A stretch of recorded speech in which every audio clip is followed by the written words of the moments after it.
और ये बात सच है, जब तक कृष्ण की कथा नहीं सुनी है,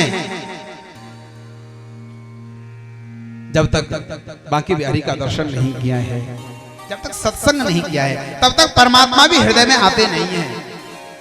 और ऐसी घटना है मधुसूदन सरस्वती के जीवन की।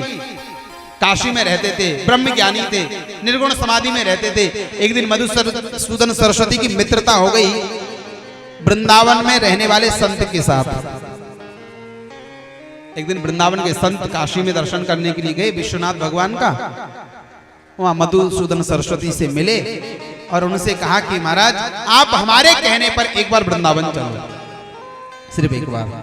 बोले क्या है वहां पर? बोले वहां टेढ़ी टांग वाला कन्हैया रहता है, बांके बिहारी रहते हैं। कैसे? बोले मोटे मोटे नेत्र हैं, घुंघराले अलकावली हैं, बड़े सुंदर हैं, श्याम वर्ण है, बिंब फल जैसे उनके ओष्ठ हैं।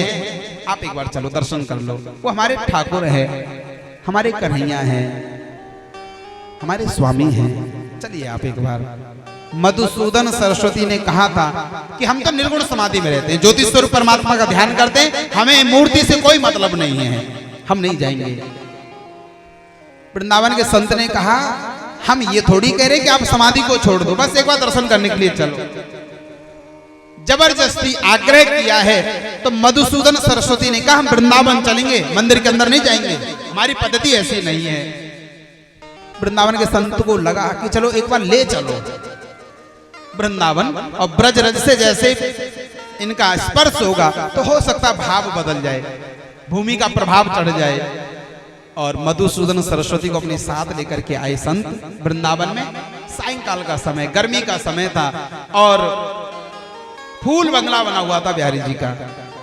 अद्भुत दृश्य, अद्भुत वह शोभा।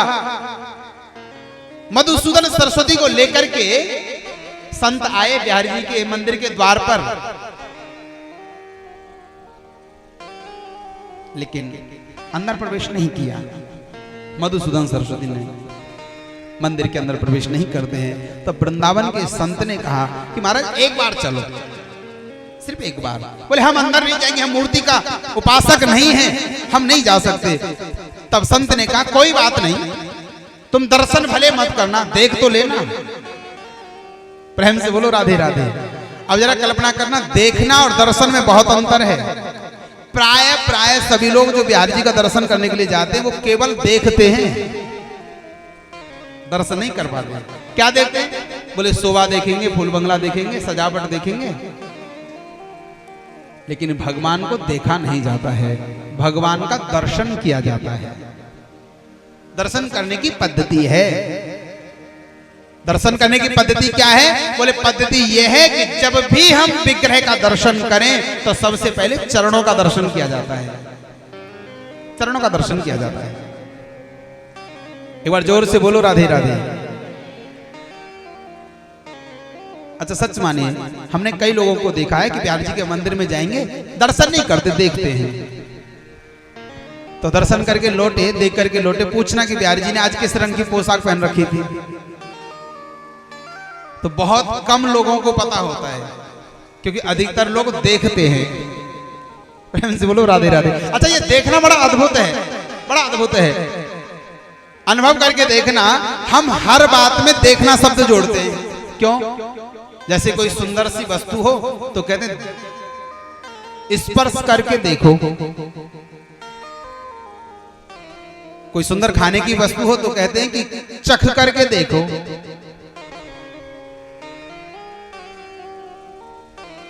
ये देखना क्या है? जो इस दुनिया को देख रहा है बस उसी को देखना है। मधुसूदन सरस्वती से आग्रह किया कि एक बार अंदर चलो, देख लेना। उनको लगा जब इतनी दूर से आए, इतना आग्रह कर रहे हैं तो चलो देख ही लेते हैं। और जब अंदर आए मधुसूदन सरस्वती, पहले देखा ही उन्होंने। क्या देखा? फूल बंगला देखा, सजावट देखी, और सजावट को देखते देखते जो सामने बिहारी जी के ऊपर नजर गई, और नजर पड़ते ही नजर ठहर गई, और ऐसी ठहरी फिर आगे नजर नहीं गई। बहुत देर हो गई बिहार जी का दर्शन करते करते, देखते देखते।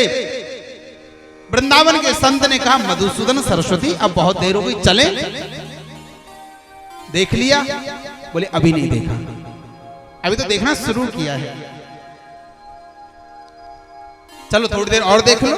अब मधुसूदन अब पलक बिहार जी का दर्शन कर रहे थे, अद्भुत झांकी, और भगवान ने भी थोड़ी सी लीला कर दी। अच्छा याद रख लेना, इसका नाम है कृष्ण। कृष्ण का अर्थ है कर्षति स्वभक्तान इति कृष्ण, जो अपने भक्तों को अपनी ओर खींचे वो कृष्ण है। तो सच मानिए, या तो प्यारी जी किसी को खींचते नहीं है, और एक बार खींच लें तो फिर छोड़ते नहीं है। फिर तो हर महीने वृंदावन जाने का मन करेगा कि चलो अब बिहार जी के दर्शन करने के लिए चलते हैं। वहां जाएंगे, सुंदर सी पोशाक खरीद करके लाएंगे, सुंदर सा आसन लेकर के आएंगे, और सुंदर सी झांकी का दर्शन करके आते। चल पड़ता है व्यक्ति जब समय मिलता है, जब मौका मिलता है, लेकिन वही जाएगा जिसके चित्त में वो टेढ़ी टांग वाला चिपक गया है। बहुत देर हो गई, मधुसूदन सरस्वती निकलने का नाम नहीं लेते। तब वृंदावन के संत ने कहा महाराज अब तो चलो, बहुत देर हो गई। बोले अब नहीं जाएंगे। क्यों? बोले अब बहुत हो गया दुनिया में निर्गुण समाधि का अवलोकन करते करते, साधना करते करते अब नहीं जाना है, परम तत्व तो मिल गया है। तब उन्होंने एक श्लोक गाया था, बंसी विभूषित करा नवनीर दावात, पीतांबरा तरुण बिंब फलाधरोष्टात्, पूर्णेन्दु सुंदर मुखा दरविंद नेत्रात्, कृष्णात् परम किमपि तत्व महम न जाने। अब कृष्ण से अलग कोई तत्व है वो हमें नहीं पता है। उसी दिन से कृष्ण कृष्ण कृष्ण रटना शुरू कर दिया, और ऐसा लिखा है कि मधुसूदन सरस्वती फिर कभी लौट करके काशी में नहीं गए, वृंदावन में ही बस गए, और अंतिम समय तक यमुना के किनारे बैठ करके बिहारी जी की उसी झांकी का दर्शन करते करते अपना देह त्याग कर दिया था। ऐसा कृष्ण का। और सूरदास जी के जीवन की भी तो यही कथा है। अंधे थे सूरदास थे, और जब वृंदावन में बिहारी जी के मंदिर में जाते पद गाते, और पद भी वही गाते थे जैसे ठाकुर जी का श्रृंगार होता था, ऐसे ही पद गाते थे। गोसाइयों को लगता कि वैसे तो ये अंधा है, फिर इसको दिखाई देता होगा, जरूर दिखाई देता होगा, वैसे जैसा हम श्रृंगार करते हैं वैसा ये पद गाते हैं। और कई बार तो परीक्षा ली गई। एक दिन तो ठाकुर जी को बिल्कुल निर्वस्त्र खड़ा कर दिया गया, बिहारी जी को निर्वस्त्र खड़ा कर दिया गया। तब सूरदास जी से पूछा कि आज बताओ कैसा श्रृंगार हुआ है भगवान का। तब सूरदास जी ने कहा आज हरि खड़े नंगम नंगा, आज तो ठाकुर जी बिल्कुल नंगे खड़े हैं। एक ने तो पूछ ही लिया कि सूरदास जब तुम्हें दिखाई नहीं देता तो फिर तुम आते क्यों हो? जब तुम्हें दिखता ही नहीं तो देखना क्या चाहते हो?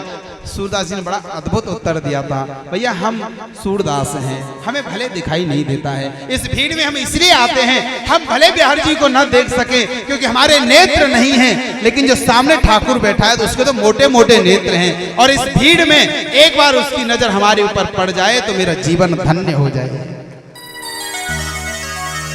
वो एक बार देख ले। और सच मानिए मेरे भाई बहन, हम देख रहे हैं ये महत्व में इतना नहीं है, एक बार ठाकुर जी देख ले, एक बार उनकी नजर हमारे ऊपर पड़ जाए, बस ये महत्व का है।